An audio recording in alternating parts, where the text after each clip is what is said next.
Je vous jure que c'est compliqué de faire une vidéo YouTube.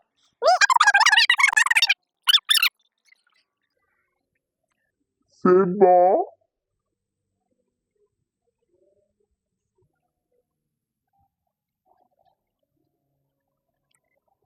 On ne peut pas faire une vidéo YouTube dans cette maison. Ah là. Donc, générique.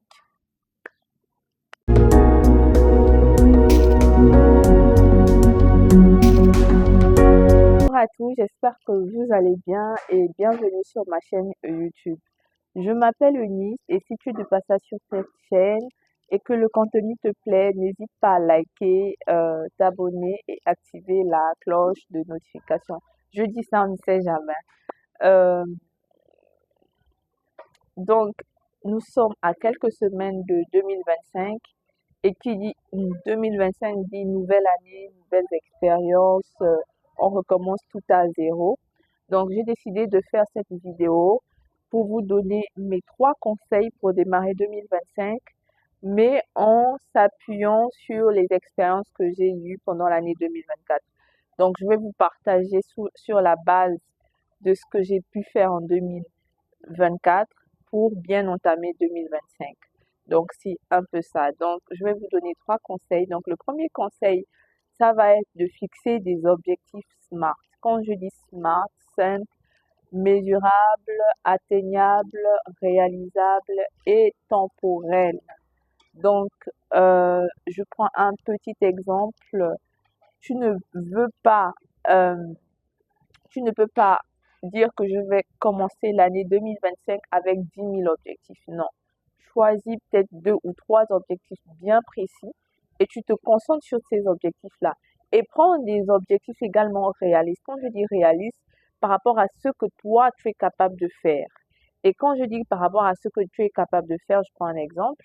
Euh, Tu ne travailles pas, tu n'as pas, soit tu travailles mais tu n'as pas un grand revenu, mais tu te dis en 2025, je vais avoir ma maison, sauf si tu gagnes au loto. Sauf si tu gagnes au loto, tu comptes gagner au loto ou hériter, il n'y a pas de souci.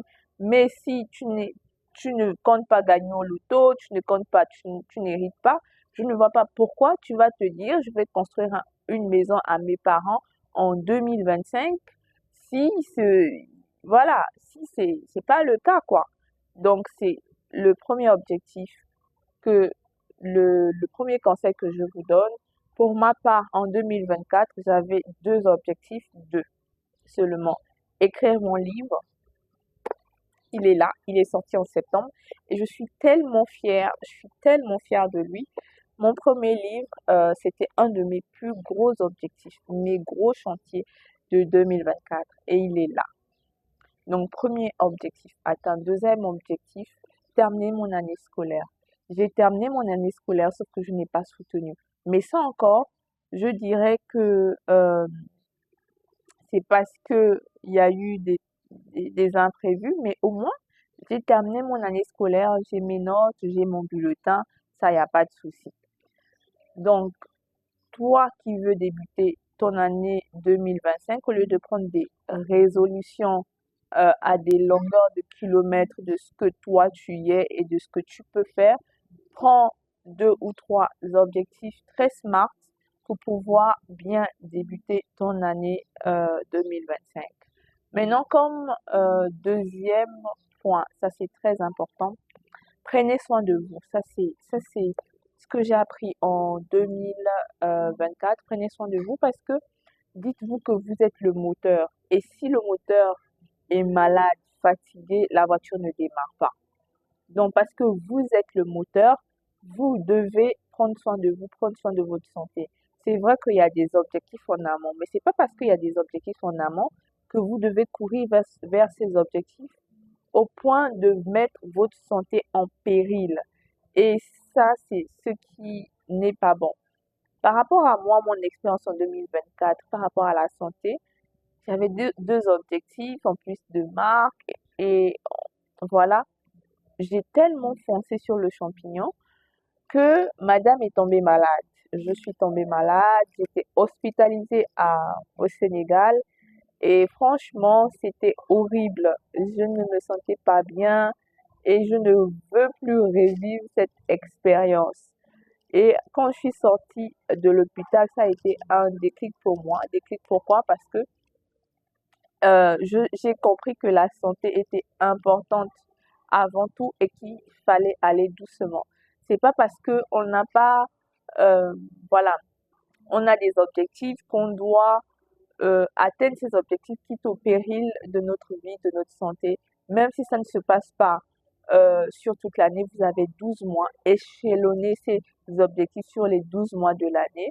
Donc, c'est un peu ça. Voilà pourquoi il faut également choisir des objectifs SMART, donc 2 ou 3 objectifs, pas 10 000 objectifs, pour ne pas mettre en péril votre santé et commencer à déprimer sur les objectifs des autres qui sont atteints, que vous voyez comment ils évoluent, mais vous, ça stagne et ça n'évolue pas. Ça, c'est le deuxième conseil. Maintenant, on passe au troisième conseil. Troisième conseil, ça, c'est très important. Ayez une routine adaptée à qui vous êtes. Ça, c'est très important. Vous savez, la citation de Socrate qui dit connais-toi toi-même, c'est super important. On la néglige généralement. C'est vrai que quand j'étais en terminale, je faisais de la philosophie, c'était que des spéculations pour moi, mais actuellement, je mets en pratique cette philosophie-là me sert dans ma vie de tous les jours. Quand on dit connais-toi toi-même, c'est justement connaître tes forces, tes faiblesses, ce qui passe avec toi, ce qui match avec toi.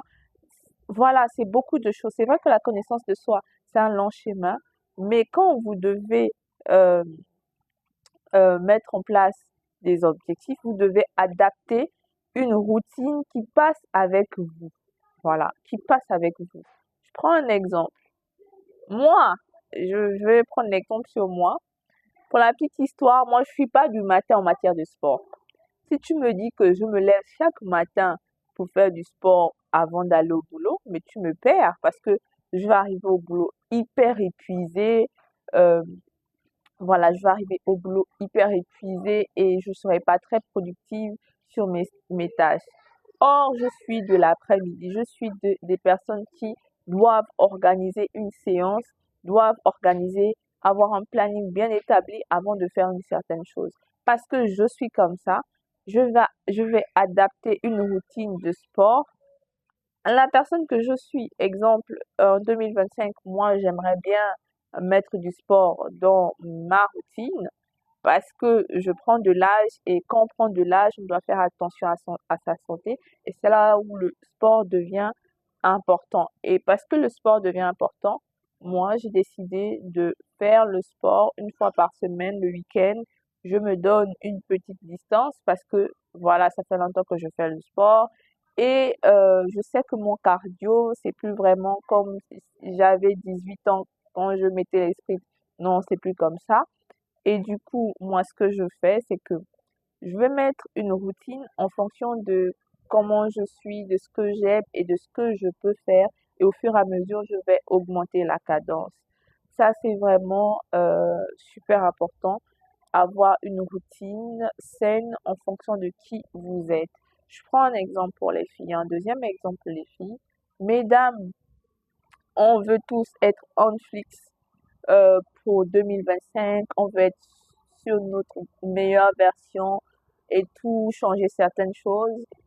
Vous ne pouvez pas vouloir acheter une skincare de 50 000 francs, avoir une routine de 50 000 francs. Or, vous ne travaillez pas, vous n'avez pas de revenus. Ou peut-être vous travaillez, mais vous n'avez pas assez de moyens pour pouvoir enlever 50 000 francs par mois pour pouvoir payer votre skincare. Certains vont me dire, bah, si moi je ne paye pas ça, mon gars va payer ou bien mon mari va payer. Tant mieux pour vous, pour celles qui sont dans une relation. Mais si tu es comme moi, tu n'es pas dans une relation, bah, tu vas devoir aller petit à petit. Donc, avoir une routine en fonction de qui tu es et en fonction de ton budget.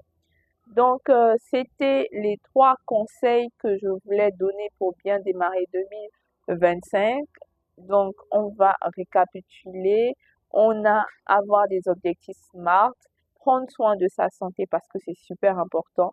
Parce que si le moteur ne fonctionne pas, la voiture ne démarre pas. Avoir une routine saine qui n'est pas éloigné de qui nous sommes en fait. Donc, c'est un peu ça. J'espère que cette vidéo vous aura plu et je vous dis à la prochaine pour de prochaines vidéos. Ciao!